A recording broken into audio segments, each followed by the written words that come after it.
Hey, I'm Wes, the dental guy.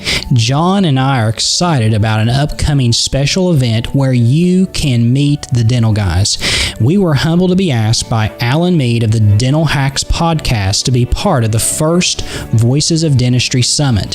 While at the meeting, we will be joined by some of the big names in the dental industry.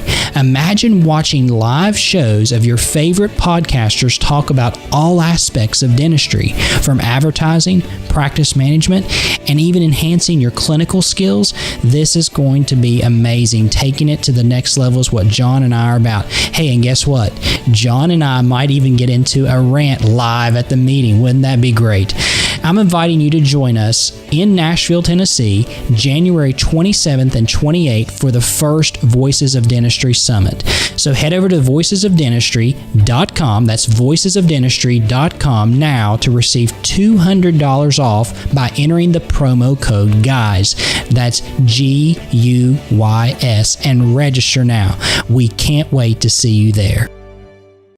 You're listening to The Dental Guys, episode 22. Dentist are orthopedists, an interview with Kevin Kwiecien from Spear Education.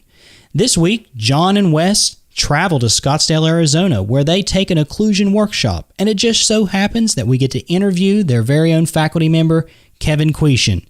We discuss the state of dental education and Kevin's thoughts on what could make it better. And we also throw Kevin 10 lightning round questions. Don't wait, listen now this week on The Dental Guys.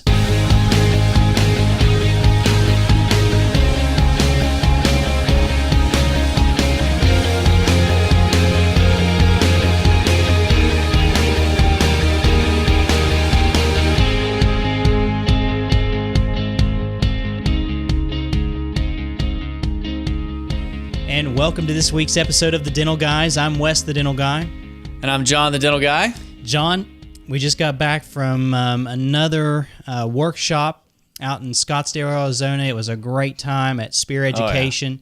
And I think, the more that we spend time around the faculty there, the more I feel like that I am learning how to put the, dentistry together again, per se. I mean, not that we weren't doing things like bad, but it's like how to do it better, Right. How to have a system, an actual system that works every time or more predictably than just kind of taking every case on its own.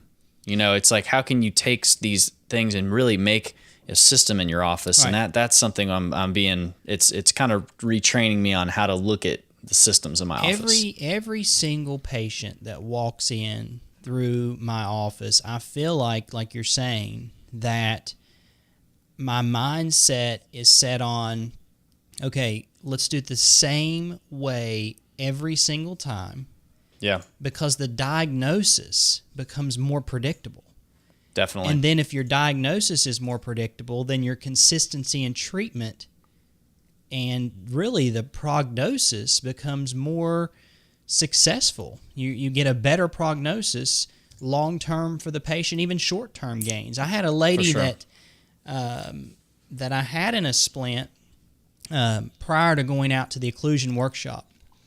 And I brought her back on purpose because I knew when I saw her before, and I won't go into the full treatment array, but I'd seen her before I left, and I told her that I said, I'm actually diving into some training here, and I said, I'm going to go back. I'm going to bring you back the next day after I come back.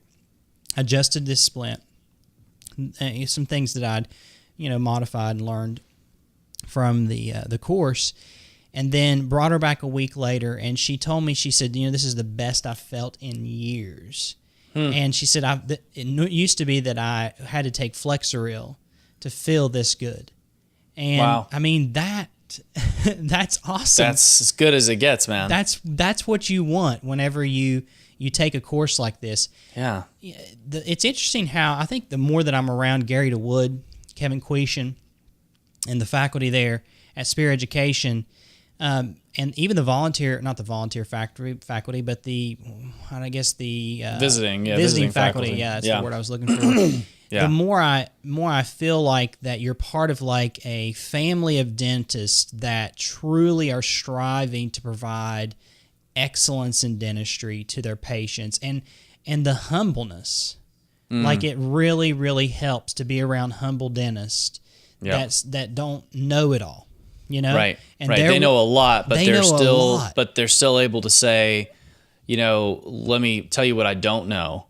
Right. And how can we discover this together? Right. Instead of just let me tell you what I know, which, I mean, that's impressive, right. but it's not a way to teach. I love it when Gary DeWood gets up and he says, some of the tougher cases that he's had over the years and all this. And then he talks about, like, now what we know is this, and now what we know, and just this year we figured out this. And it's like, okay, so we haven't figured it out yet. Right. And he wishes he could go back and retreat some of those cases, that you might have done differently.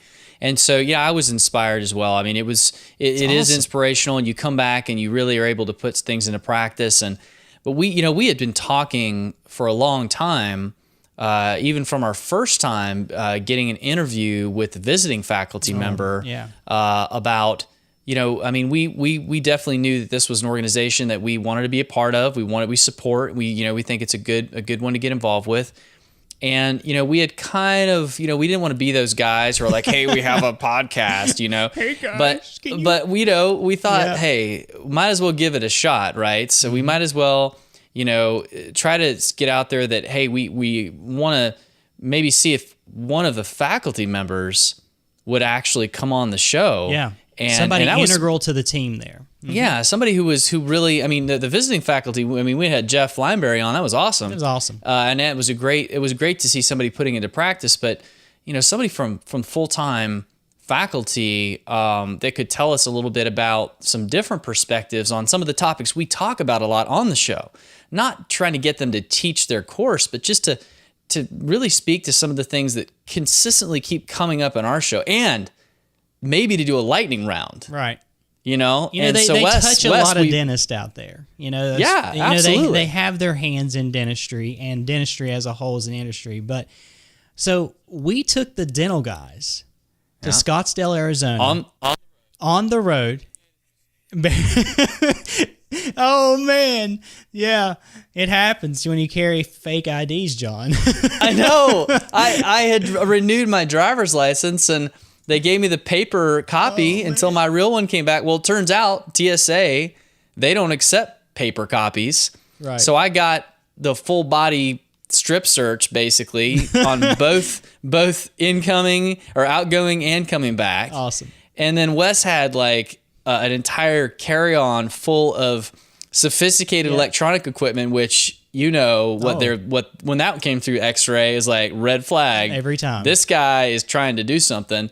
So we barely got out there, but we took the show on the road, man, and tell him, Wes, who we got, man. It's pretty awesome. Well, we're going to thank them again, but we thank Spear Education for allowing us to interview Dr. Kevin Kwiecien of the Spear Education Institute, and we're excited to present this interview to you guys, and so here it is. Well, it's good to have Kevin Kwiecien with us today, and Kevin has spent more than 17 years in private practice with 8 years in academia. While in academics, he was a professor of restorative dentistry and directed multiple departments at the dental school in Oregon. Because he believes in high-level dentistry, 13 years ago, his association with Frank Spear began, and he's been a member of the Spear faculty since its inception. Currently, Kevin serves as a resident faculty member at Spear, director of Spear Online Education, and teaches multiple Spear workshops, including the one we are taking today. When we asked Kevin if online curriculum at Spear was his baby, he said, "I have twins or maybe even triplets here at Spear.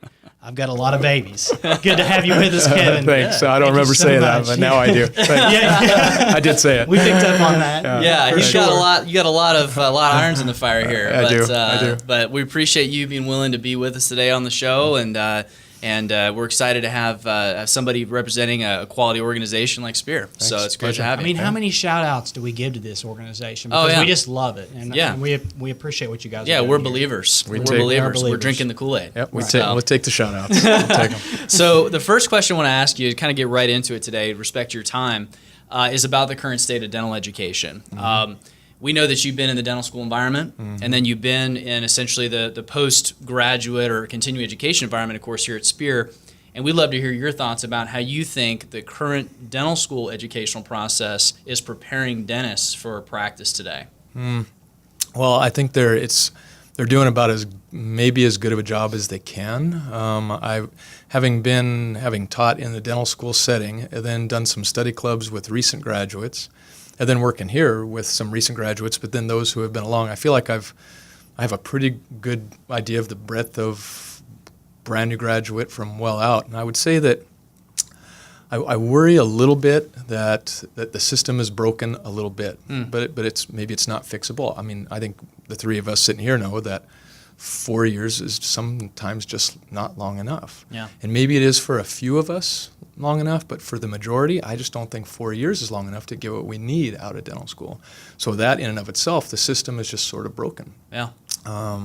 Hence, GPRs or any residency after. You talk to people who did that, and they say it really helped them so much get their speed and confidence up, which is what so many dentists struggle with, is the confidence and at least being efficient enough to do the dentistry to be somewhat productive. Yeah. So I think the model it's what we can do in 4 years. There's a reason that medical schools have residencies. Yeah. Dental school doesn't.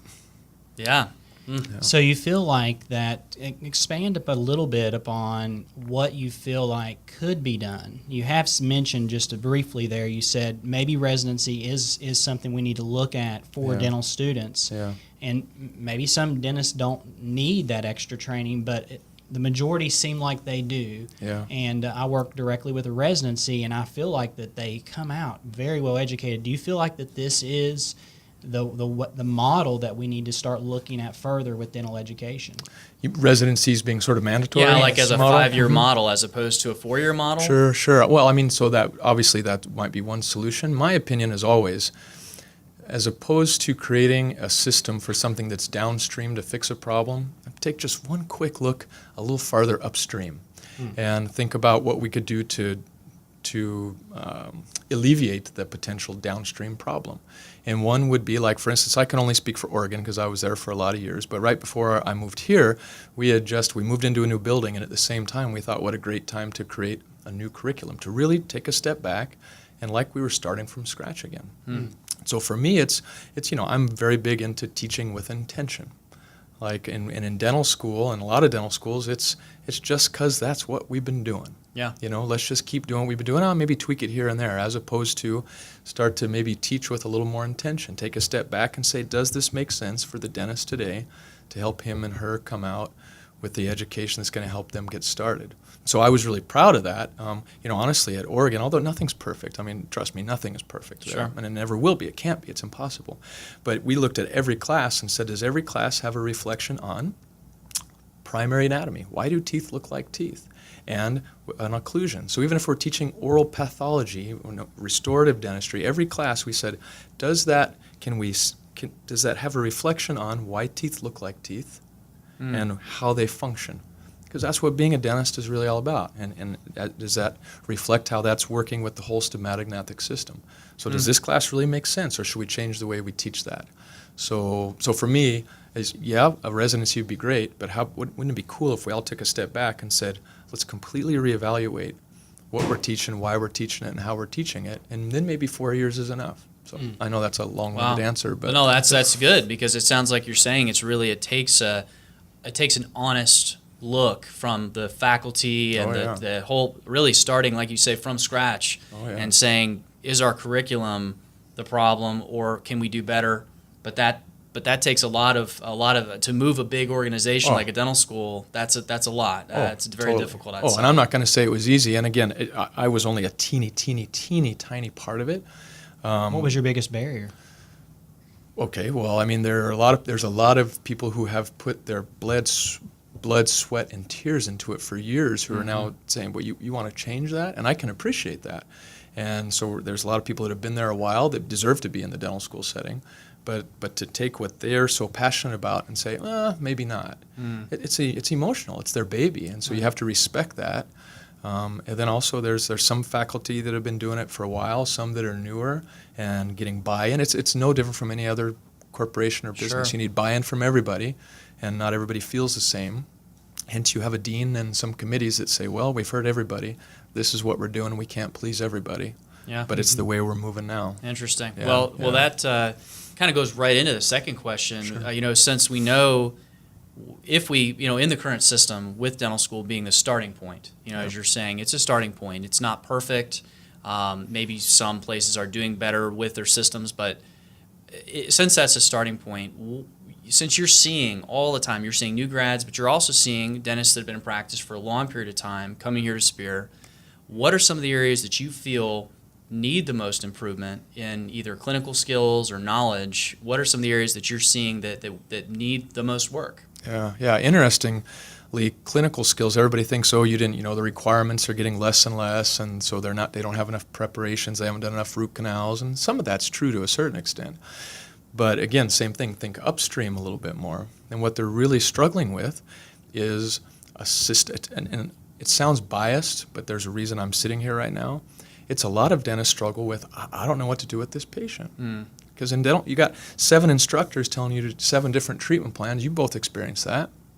And Sure. and you'll even be in the middle of a treatment plan, and one instructor will come over another day and go, let's change this one up a little bit. Yeah. And as opposed to a systematic way to look at every patient. And that's one of the things I'm most proud of here. I mean, dentists have this, it's very hard for dentists to work together because they get stuck in a mindset, and the open mind, that is the hardest thing, humility. Yes. We've talked about this before on the show, is always being open-minded. And it sounds like that is a huge barrier because, you do a certain thing a certain way so long.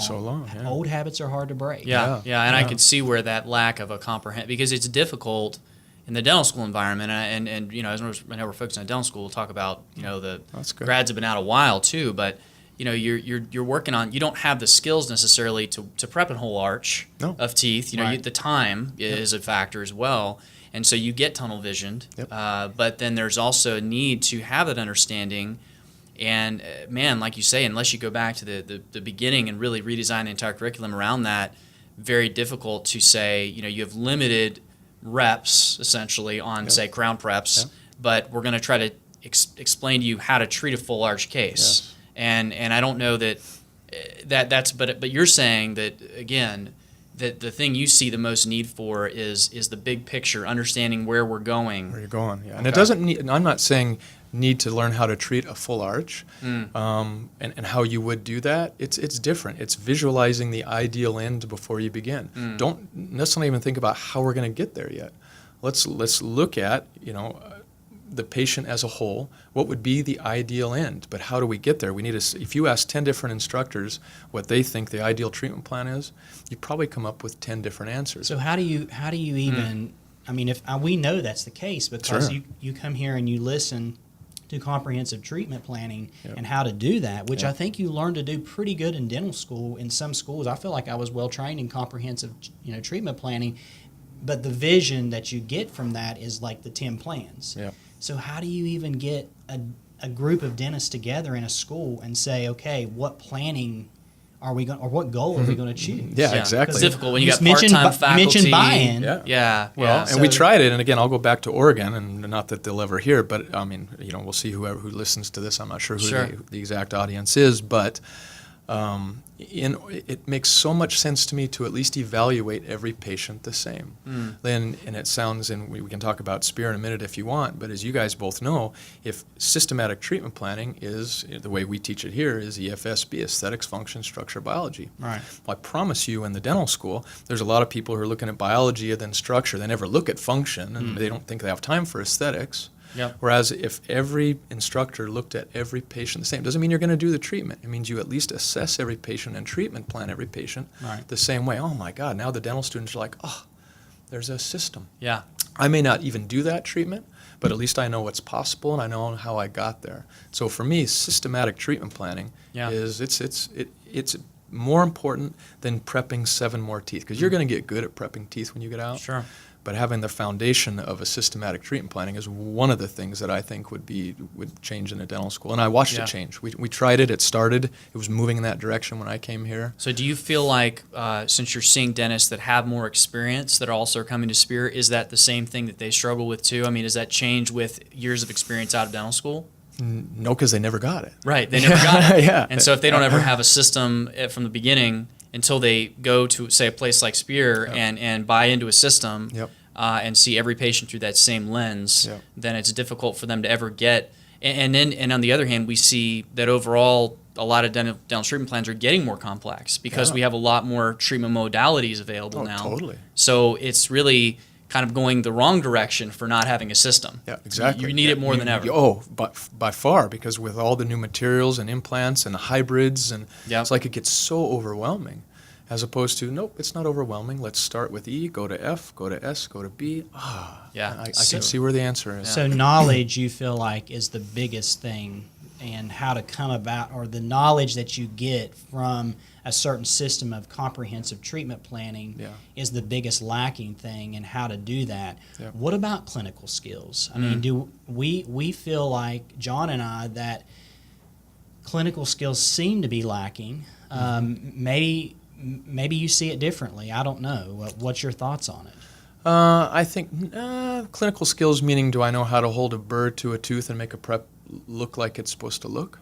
Like those type of clinical skills? Is that what you... Yeah. Just excellence in being a clinician, even if you don't necessarily have a system, but just going to the point of, can you prep a tooth to where a crown stays on? I would say, as we sit here right now, that would probably be third on my list. And the reason I agree with you that it's third on my list would be that because in dental school we were just told, take a 0.5 millimeter off, use this burr and just do it. Do it, not why are you doing what you're doing. So for me, clinical skills can get better really quickly when we learn why we're prepping the way. Is it going to be lithium disilicate? Is it going to be zirconia? Is it going to be a veneer? Is it going to be more of a taco veneer? And why are you prepping the way you're prepping for function and for aesthetics?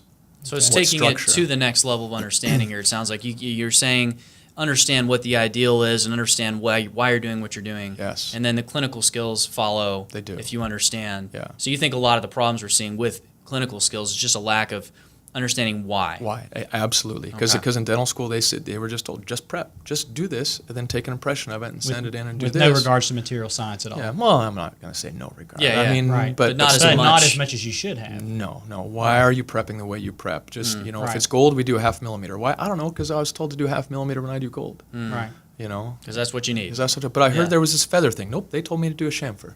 Gotcha. As opposed to nope. Why would you? So you can't have a conversation with somebody about that because they didn't ever get that information. Yeah. Okay. They were just doing what they were told. From a standpoint of America and the United States, I feel like that, we educate. I mean, like no other country. But are there other countries you feel like that have a model that's working right now? That's a loaded question. I wouldn't say that I'm an aficionado on that, so I would speak only from personal experience. I have some good connections in Europe, and there are some people that I work with that have lectured over there extensively, and still say that it's a struggle over there a little bit. Although the education is getting better over there, I have some connections from my Pankey days, my Spear days, that work over there and teach over there, who are phenomenal clinicians and educators. But yet, as a society, I would say they're not quite up to America. I hate to say that, but that's my opinion right now. Well, it's interesting. I mean, because we were at the AO meeting a few weeks back when Frank was the keynote there at the AO this year, and he did a great job. He did a great job, and we had a lab technician there from Europe talk about he was doing amazing stuff, and he said, it was difficult for him to find people who would be willing to spend the time and pay to go in America to take it to that level. Right. Whereas in Europe, it sounds like there's more of there is a small number of maybe very high level practitioners, but there's a lot that are not maybe getting that educational experience. Well, so we're here today, of course, at the occlusion workshop, and so I definitely want to talk. Both of you are doing a great job, by the way. Oh, thank you, thank you. Yes, finally some affirmation. I've been waiting all day for that. Coming from the instructor. So I feel like we definitely want to just touch on what are some things, we don't want to have this show be about, you spending time teaching occlusion, but just what are some reasons for occlusion being important in day-to-day dental practice for maybe somebody that hasn't taken a course in occlusion since dental school? What are some of the reasons that you see that as being so important? Yeah, well, it goes back to, by the way, a few minutes ago I mentioned that the third thing would be clinical skills, and the first was systematic treatment planning. Oh, yeah. What's number two? I wanted to ask. I'm just saying. Let the man complete his list. It's occlusion. I knew we'd get there. Yeah, right? It's occlusion. It's what's missing. It's and the so key. it is the key. It's because it is, we can make teeth look beautiful, but don't forget they touch. They come together and they rub together and Now, they this help isn't us chew. Mucock Didi Coco, right? It's just whatever you just said, no. That's first year dental school dots and points. Yeah, right. Yeah. Oh, yeah. Well, it is. No, and that's what it's not. It's about understanding how the whole system works. It's people are so afraid of the TMJ or having TMD patients. Every one of our patients is a TMJ patient. They got the hinge on. They got a right one. They got a left one that opens and closes the jaw, and they got muscles that help open and close it. And then the teeth are going to come together. And so I feel like, and when that whole system isn't working, or it's not really harmonious, or it's being overloaded, or it's out of sync a little bit, something's going to give. Now, it's not always the teeth, because it's the weakest link in the system. You overload your system, and it might be your joint that gives away, and it might be your muscles that give away. You might have headaches. It might be your tooth that gets loose. It might be the periodontium. And it also might be the tooth that breaks or the restoration that we just placed. Mm-hmm. It's the weakest link that's going to give when you overload a system. It's not uncommon for it to be muscles or teeth most of the time, really. So sore muscles or broken or loose teeth, fractured teeth, or fractured restoration that you just placed. Right. Or a toothache on the tooth on which you just placed a restoration. Now, all that comes back to occlusion. Yeah. How are those teeth coming together? Is that tooth hitting harder? Does it have an excursive interference in it? Is that why it broke? And we can, in dentistry, as you guys know, we tend to adjust our restorations until what? Until the patient says, yeah, I guess that feels good. Mm-hmm. Does it touch anymore? Does it just feel good on that inclined plane until they start beating it up a little bit? So for me, it's not just the way the teeth touch, it's understanding how that's related to the joints and to the muscles. You all take a very orthopedic approach here. Very, I feel like it just makes sense. And for years, it seems like to me that we were taught that this is a whole different system here because of that special cartilage that's in the joint space. Right. And we isolated ourselves from orthopedics. Is that what happened? And you had these offshoots of different beliefs. And I feel like in some ways we've come full circle back to really anatomy. Oh, Yeah. absolutely. Yeah. Both with teeth and joints and muscles. Elaborate on that and what the history of this occlusion. Yeah, I can't. I can't speak with great authority. I mean, I know a lot about the history. I do know that with the joint, because a lot has changed since we were born. I mean, in the 80s, the joint was. I mean, there is so much literature and so much disagreement in the literature about how to treat the joint that when it breaks down, do you immediately put Teflon in it? And I don't want to touch the joint. When should it be surgical and when shouldn't it be surgical? If you just have a little bit of pain, let's go change your whole joint. Right. So I think it became so taboo that's when it became this other thing out here. Don't mess with it. That's a joint thing. Let the TMJ specialist deal with that. Oh, well, don't forget, we have to deal with that as well. So I think for a while it got pushed aside. Well, as we've grown with our knowledge and just as we've evolved over the past 30, I mean, really, it's really recent. Yeah. That now it has become, we're an orthopedist. We really are. It's joints and muscles and teeth and how the it same comes together. principles that we look at when we talk about any other joint in the body have to be followed. Totally. Obviously, there are different ways that we follow them with teeth versus a knee, but there's a lot of similarities too. Lots, except this joint happens to be the one that is designed for the ball to come out of the socket, right? So I tend to, as opposed to being afraid of it, I think it's sort of cool. It's sort of the same as your hip. Every day. Totally, exactly, yeah. So I mean, it's designed for the ball to come out of the socket.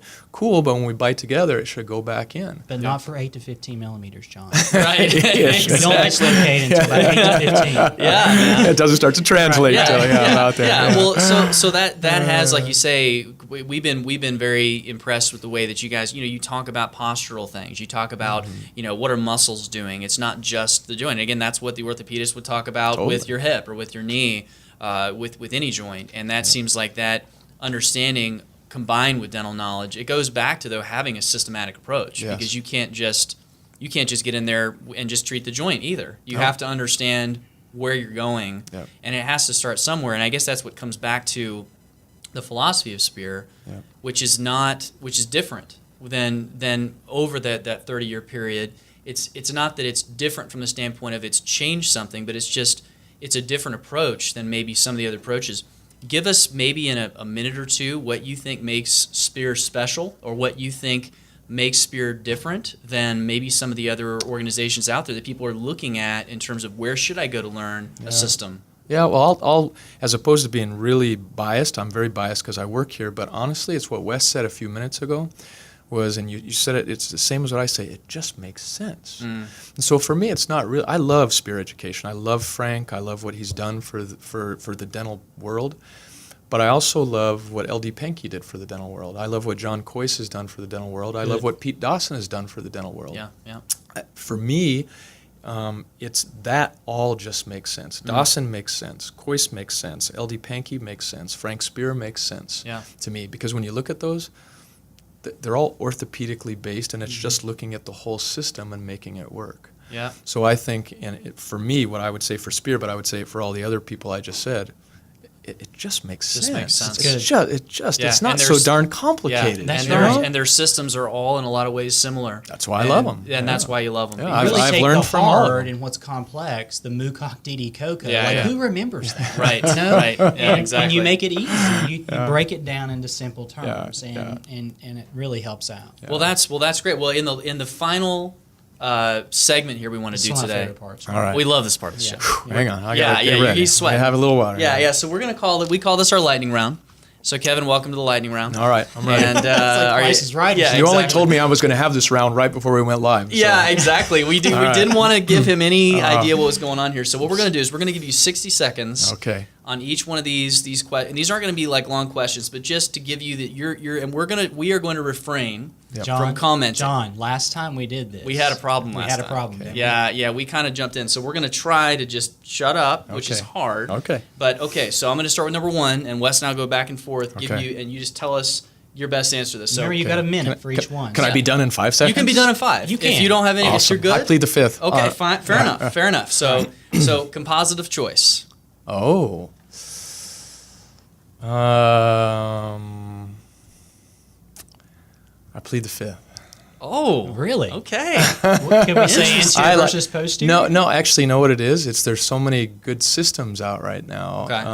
And I play with a lot of them, and it all depends on what you're using it for. Okay. Right. Do you have a favorite anterior composite that you like, or is even that kind of depend on? Well, let's just say, are you a microhybrid or are you a nanofill? I mean, like. Yes. A little this man is a politician. Yes, he is. Well, number 2. Okay, we'll let you get away with it. It's how you use it and what you're using it for. If you know how to use composite and you know how to refine it, these days composites are phenomenal. There's a lot of good ones. You're really just not going to go wrong. Okay. Yeah. Okay.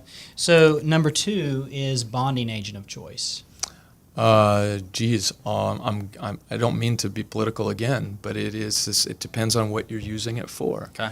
You know, if you really want to have a self-etch, you have to know what it's doing and why you're using the self-etch. If you want to go back to traditional, etch primer adhesive, depending on when that's appropriate. So, I mean, these days, all the 4th and 5th generation bonding agents, they're phenomenal. Yeah. So this is good quality etch and rinse, and this is good quality self-etching as well. Yeah. Okay. The dilemma with that is exactly what I talked about. If we say just to do it to use it, as opposed to why you're using it for the certain situation.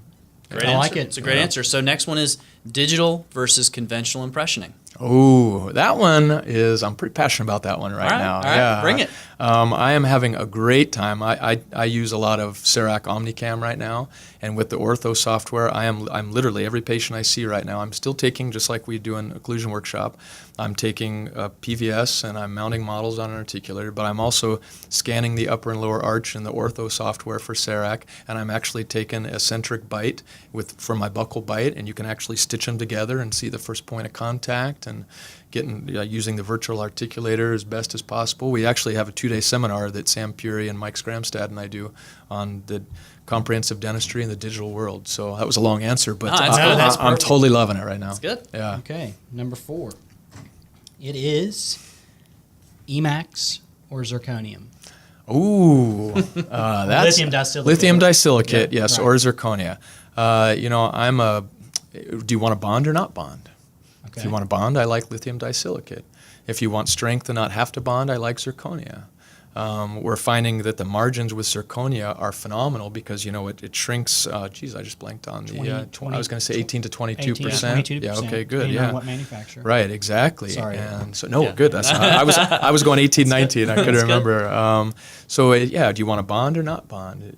Do you want it to be translucent or not translucent? I mean, you got high value of zirconia, but yet it's real strong and you can cement, so you don't have to worry about going through the steps of bonding. So it sounds like both. So I'm sorry. I'm sorry. No, that's the good. same That's a good answer. Yeah, That's yeah. totally fair. So how do you choose between CEREC crowns or lab fabricated crowns or veneers in your practice? Well, again, I'm in an interesting place right now because I'm trying to do every case I do. I'm literally trying to do both. I'm That's trying to awesome. do everything Interesting. analog and everything digital. I did a case last year where it was, I won't go into deep details, but on the anterior 6, we milled them here and did superficial staining and glazing. I also had Winter Lab do press, and we also had them do milled. And so I compared Cool. all 3 of those. And Have you Bob and I released took that? No, Bob and I took a whole bunch of. Oh, the case is actually Yes. a case that's a study club. It's one of the study One of the club cases modules. here. Yeah, modules. Nice. And I've used her for a lot of different courses. But That's great. So you're Yeah. getting to see back to back to back Yeah. the differences. Yeah. Cool. Yeah. But there's really not a choice you're making. You're just studying it right now. it's well, actually, I will tell you, it's what's appropriate for the patient because I have access to CEREC right now. If I can do some beautiful restorations and save the patient money that still function well and look good, that's appropriate for the patient, then that's a tool I have in my tool belt I didn't used to have. Mm-hmm. Whereas if I really want 3 layers of cutback for something that's more appropriate for the patient, then I'm going to send that case to the lab. Gotcha. So for me, it's another tool in my tool belt to help me do do dentistry that's appropriate for each patient. Okay, good. Yeah. All right. So number 6, guided surgery for implants versus freehand. I'm not a surgeon. I know a lot about it only in the past couple of years because just because of where I am. I'm a big fan of predictability.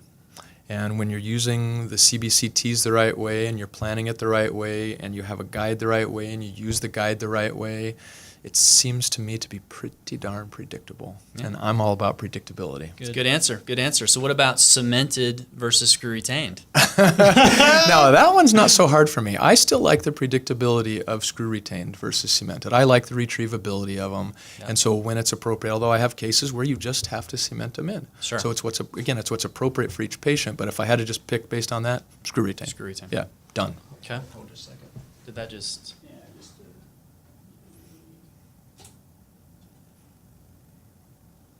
Good. Okay. All right. Wes, you're next. All right. Immediate versus delayed healing with dental implants. Yeah. Again, I'm not a surgeon, so I'm if it's about predictability, if I have to err towards one or the other, I'm going to make sure that baby is completely integrated before I load it. I've seen enough cases to where you think you're not loading it, and yet you don't know what your patient's doing.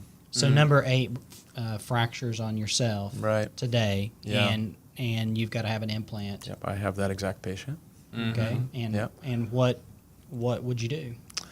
I would probably today, I would bury it, and I would place a Maryland bridge until it was integrated, and then I would go ahead and uncover it Gotcha. and load it with a provisional. Conventional approach. Good. Okay. Yeah. I'm not saying that's what I've done with every patient. No. I'm Sure, saying, sure. It's appropriate sometimes to immediately load. Sure. Yeah. So this is kind of a little different type of question, but what is coming up in dentistry that could change your practice forever? Is there something that you feel is coming that is going to make things completely different?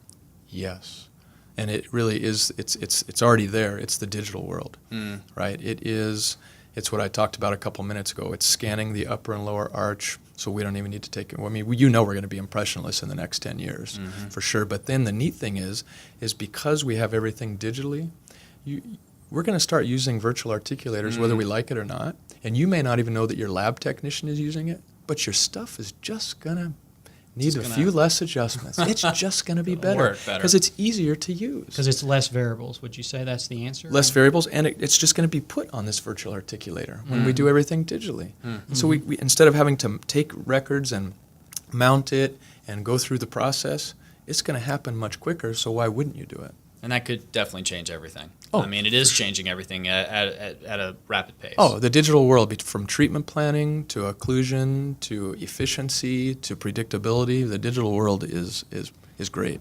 I feel like that, that digital dentistry conference that was put together in Orlando a few years ago that we went to, and I know they haven't followed up on that, but man, that was, I feel like, the beginning of, if they can keep that going, it gets more exposure to facial this. recognition and being able to have face with articulator and Got it. teeth. You start getting excited. John and I have been doing some digital smile designs, and man, it's And now that you can relate that to the lab, it's getting to the point where things are integrating. Oh, totally. And you can have a digital smile design, which is actually something the lab can create. It's not just a picture, but it's truly something that the mill can make. Yeah. And we're living in exciting times. So Wes, I'll let you. Last question is Bring your it on. favorite hobby. Okay. Oh, you know what? It used to be snowboarding when I lived in Oregon, and it's still, if I woke up today and could pick anything, it would probably be a perfect day of snowboarding. But mountain bike riding is, now that I live in the desert, it's got that same feel, and I love it. You don't ride in 120-degree heat, do you? What? It's a dry heat. I love it. Right. Here But we it really, are. 100 degrees is totally fine. You're good with that. You're good with that. Oh, totally, yeah. Okay. Because we were out running this morning, at 5 o'clock, it's 83. Which is beautiful. Oh, it was And awesome. it was It's really like nice. 7% humidity. It was really It's nice. so I was Compared to surprised Tennessee, how it was felt. unreal. Yeah, oh, I know. I didn't, so it's been, Kevin, one more last question. We kind of prepped you for this before, but, we're always looking for kind of where we need to go in our show. Do you have any ideas of anybody that we should have on the show, people that you would recommend we look at or talk to? Yeah, well, every question you ask me, I have a bias. It's my opinion. You're asking it. I also am huge into airway and sleep because, again, it's part of treating the patient appropriately. It's part of why they're beating their teeth up. It's part of everything. It's really our next course. We talked about this. And it's a big course. There's a lot of people that I'm fond of. I would give you two names right now. One is Steve Carsonson out of Seattle, Washington, and the other is Jameson Spencer out of Boise, Idaho. Two really, they're just really humble people that get how that relates to dentistry and occlusion. Yeah. And either one of those guys is going to be a phenomenal interview. Awesome. If we can get Awesome. 'em. Well, thank you for that. Thank and we'll you so definitely, much for that. It's been great to have you on the show, man. Yeah, it's been great being here. We really appreciate your willingness to be here with us today. It means a lot, and we really appreciate your passion for teaching great dentistry. And Spear is the pursuit of great dentistry, and you embody that. So we appreciate you being with us. It's been a great interview. So thanks. Thank you. Thanks for having me, guys. Thank you. All Good right. times. Yeah. Thanks. Wow, so that was a great time. We really enjoyed that interview, and big thanks again to Kevin Kwiecien for just allowing us to take up some of his time. He's a busy guy, and he's in the middle of teaching this course, and he took a few minutes out to entertain some geeks, and that was wonderful. But we really did have a great time with him, and one of the things I think you can sense from Kevin, first of all, just as a person. Is that, man, what a great guy to be teaching, and man, we sure need more people like that in our dental school environment, in our continuing education environment. I really liked what he kind of put through his entire discussion with us, which is teaching with intention, not just doing things because you do things, but asking the why before you even start teaching, so that you know that what you're teaching actually pertains to something. I mean, that's big. It's huge. You can sense the hesitation sometimes about how to answer some of these questions. We asked a tough question, about the current state of dental education, and I'm glad that he answered it the way that he did. Gave an honest answer, a tough answer, but an honest answer. I know Kevin's listening to this right now, and Kevin, your answer was not what we thought that you would say. No. And we appreciate your answer because it actually makes for a better conversation, because We worry about the system, and we think it's broken as well. And I think Kevin offered some great solutions. I think number one, he said that, not to repeat him verbatim, but he said that we need a systematic way to treatment plan. And SPEAR provides that. That's the EFSB, systematic way of treatment planning. And what that does is that drives multiple options, but it helps you to see the end in mind. Right. And if you apply that to education, what he said was if you could get everyone, say, in the dental school environment to be thinking right about the same thing, to have that same at least idea in their mind that, the student is going to see so much clearer of a picture instead of just, you remember how it was, Wes. I mean, you'd go from room to room and you were getting one person's, completely focused view on something without, and oftentimes they kind of almost were happy about the fact that I don't care what perio says. I don't care what oral surgery says. We're in pros right now.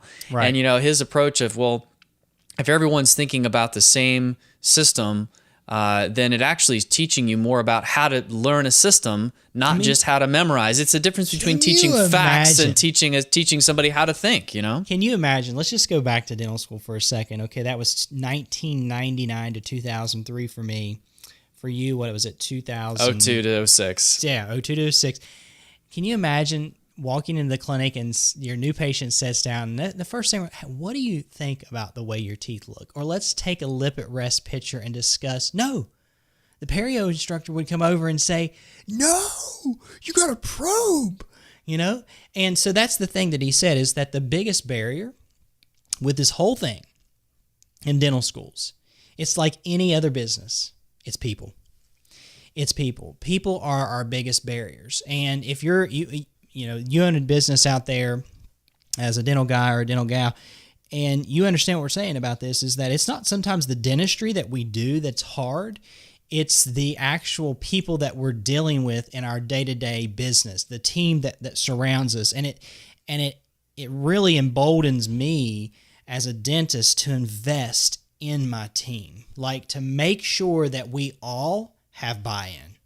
And that's one of my lectures that I've given in the past 5 to 10 years over as an owner to my own team, is that you have to have buy-in. So the second thing that he said was that occlusion is like the connecting dot part. It's like the part that takes what we know about how to treatment plan and connects it to that third thing, which we kind of jumped ship there for a little bit and went straight to his third thing, which was clinical skills. He feels like that they need improvement, but really that part that connects that is that occlusion. Yeah, and then if you get that, then the clinical skills are just repetition because you know why you're doing it. So then it's just like anything. Once you understand the reasoning for why you're doing it, you're just going to repeat it until you become really good at it. But you know actually how to become better at it because you understand what you're trying to create. You're trying to create this ideal, and so you just repeat it enough until you can create what you know in your mind's eye you need to do because someone taught you the system instead of just telling you to take away a millimeter right there. Right. I think from the whole educational discussion here is that, yes, guys out there and people that are listening to us, we do have a problem in our country when it comes to dental education. Yes, we do provide the best dental education in the world, but we are stuck in a rut, and we are not teaching with intention, as Kevin said. Yeah. What is that intention? Why are we teaching anatomy? Why are we teaching this? Asking that questions because it's just good business, to be honest with you. If you run a business, you always have to review and reevaluate your systems. Old habits are really hard to break, but change, when it's reviewed and over again, is a good thing.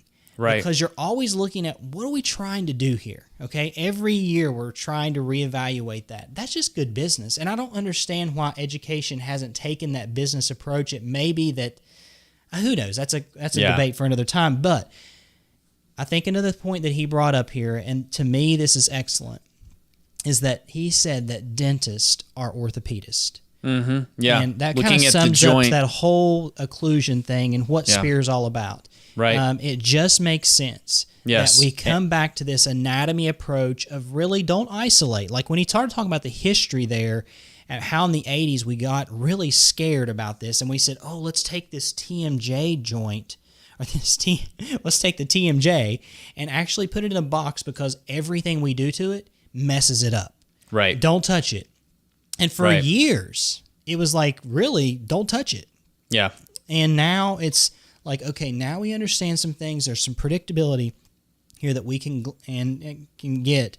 And then he also talked about the fact that, I like that there are many good systems that are being taught right now Yes. from Pankey, Yeah. from Dawson, from Kwiecien, that, they're all in a lot of ways very similar. They're all treating the joint as a system, an orthopedic system that can be harmed, can be helped, that there are some things we can do, but just like any other joint, there are people you're not going to be able to help.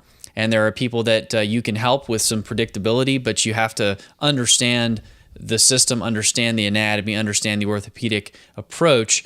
And that's where I think, again, it kind of makes it a lot less scary when you think of it that way, because you realize that there's things with every joint in the body you can do that will usually work. And then there are some things that you can't do, and some things that you should always do. So they do a great job of making the complicated not complicated. They take that Mucock DD Coco, that thing that you memorized back in dental school. I keep bringing that up because it's crazy. You had to memorize it for a test.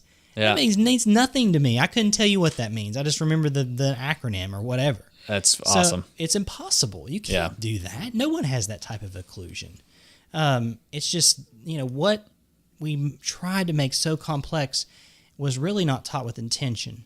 Yes, And it wasn't. Nobody was really thinking about, No. and especially as times have changed. I mean, there was maybe a time, even back in the 60s and 70s and 80s, it was complex enough. I mean, we could have done 5 or 6 years for dental school, but as materials have gotten more complex, and we talked We have about more this options. a lot in the interview, that you really have to. You can't just say, well, we're just going to add more stuff to the curriculum. And I know that we're focusing a lot on the education, but we're really hitting a lot of the things that Kevin said, that, this comes down to how are you going to, in your own practice, as well as how do we think about in education, being able to systematize and not be satisfied with just doing, and that's really, I mean, in the end, that's what this show's about. Yep. It's not being satisfied with just doing things the way you do, and then when a new material comes on, you just add it to your, to just buy it and start throwing it in there. It's Which about leads into the top 10. Exactly the way he uses products with intention. You asked him number one, and we'll just hit a few high points here of some things that he talked about, because I know there's a few that you probably want to bring up.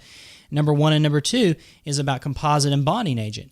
Well, with intention, what are you going to do? What are you doing? What's the goal here? And choose the product based on the goal. The same thing with Emax or zirconium. It's not that one is better than another. It's what you're trying to get. What are you getting? What do you want out of it? What do you want out of this? Yeah. What are you trying to do? John, I know that one of the things that you and I, love is the fact that he said in number 7 there that he likes a screw retain restoration, which we know with Cementless in Seattle. Chandra Wadwani. Yeah, man. We really love the guy because he's not afraid to call out the people right now, because there's some great research on why you should not be cementing your implant restorations. And then I like what he said also about guided. It does provide more predictability. I love the fact that this Kevin is pushing the envelope right now. He's testing the systems when it comes to digital workflows. And conventional. Yeah. We know that Brad, the dental lab guy, has said this time and time again, that if you can make it digital and keep it digital, that you're going to have a more consistent result in the end. Yeah. Some of the frustrations that John and I have right now is that we want it all now. It's like it's almost there. It's almost there. I think it will be a practice-changing thing. Yeah, and I think the fact that he's actually doing the testing in his own he has the luxury of being able to be surrounded by people who would encourage something like this, where, hey, every case I do for the next year, I'm going to do it digital and I'm going to do it conventional. Wes and I have both done that on a case or two as it comes along, and maybe we have an opportunity with a his team member, hey, let's do this. Do two different crowns, 2 different ways, 2 different right. impression materials, 2 different impression trays, whatever it is, and you get a chance to see it. And that's some of the coolest research, because it's real world, and it gives you the idea of, is it really there? Is Right. it really there? And that's something that I'm excited to see that he's doing.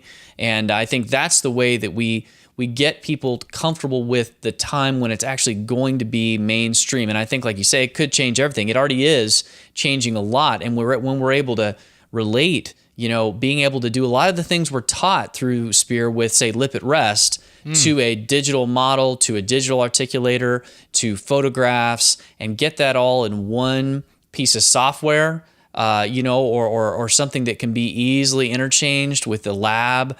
And we're getting close. Like Wes mentioned, Wes and I are both, tested some software that's close, but still, leaves some things on the table that need to be better.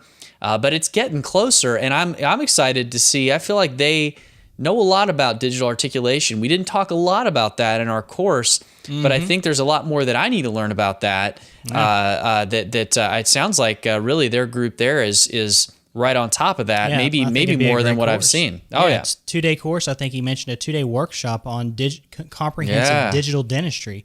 I'd love to take it. I'd love to take it. Love to take Brad, the dental lab guy, out there and Oh, yeah. join us for that. And then speaking of courses, when we kind of asked him that final question, Oh, I mean, man. we were he said already exactly what we wanted to hear. We were already there. Wes and I had been talking about how that was kind of we felt like the next step in progression in our practices was really, I mean, we've both taken courses on dental sleep medicine. It's out there right now, we big. both know enough to be dangerous, enough to be able to treat some things. But, this is an area that's really throwing a wrench in a lot of comprehensive dentistry It's that making me we've been think, treatment planning. really, Man.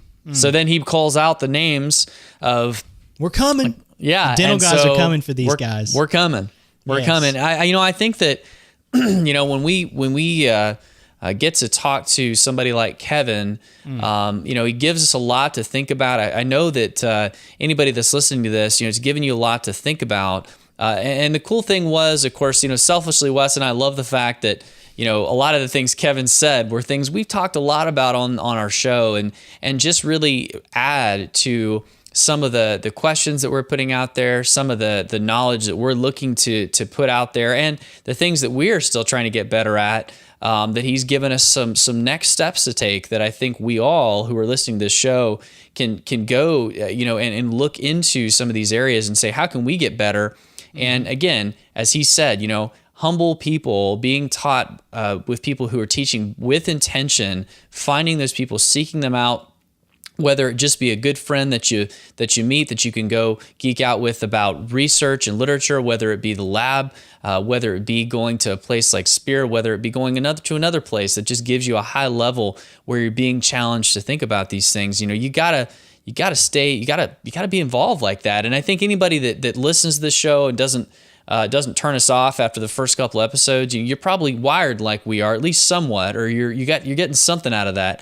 And so, you listen to a guy like that speak, and you just, I don't know, it makes me want to just go out and get more involved. I'm glad we listened to it again. I'm excited to go to practice tomorrow. Absolutely, me too. So for all of us here, we're so thankful for each of you who are listening to the show, because it's what keeps us going. We definitely want to continue to get feedback from you on what you think we're doing well, what we could do better.